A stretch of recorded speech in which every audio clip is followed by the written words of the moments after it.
So Meadows is one of those 18 co-defendants, along with Donald Trump, making it 19. Trump down in Georgia, turning that mugshot into a record-breaking fundraising haul. According to Politico, Trump's campaign claims to have had its best day of fundraising yet, pulling nearly $4.2 million on Friday night alone, making it the single highest 24-hour period of his campaign to date. Fundraising totaled $7.1 million in the 48 hours since his mugshot was released.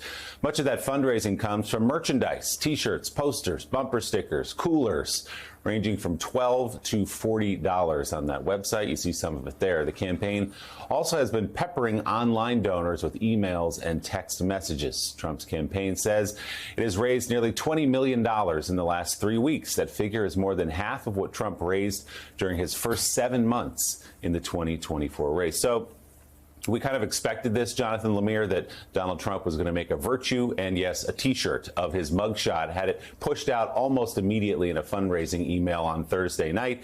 The question is, yes, it's exciting, and yes, it raises a bunch of money for your base supporters who do view you as a martyr and a victim who's being prosecuted by Joe Biden. That's not the way this works, of course, but that's the tale he's telling them. The question is, does it help him beyond that? He does have to win, if he gets through this primary, a general election.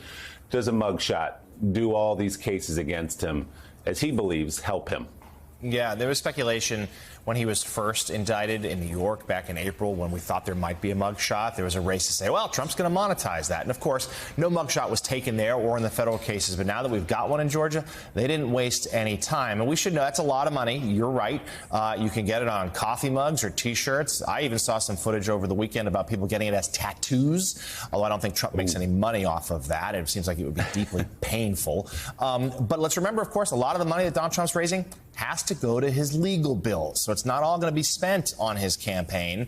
And this is something that, as you say, Willie, it's one thing to give him some energy in a primary, very different in a general election. And Ken, on the subject of Georgia, one thing that struck me is this idea of some members who are indicted along with Trump want these speedy trials. Explain to us what that means. And if they're granted them, the Sidney Powells and others who have asked for them, what could that mean for the timing for Trump's own case?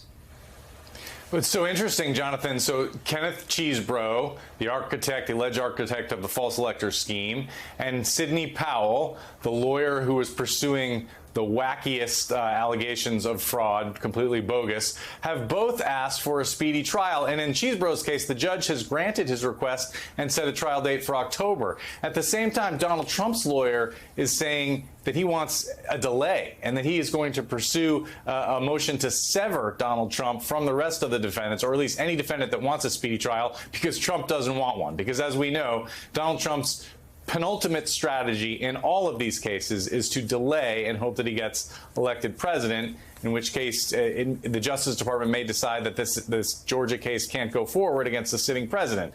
So that's where it stands. It'll be interesting to see whether any of these defendants actually get what they want and get a trial as soon as, this fall. It's hard to imagine something happening in October, but it could happen rather quickly. But Donald Trump will not be among those people who are seeking that speedy trial. Jonathan.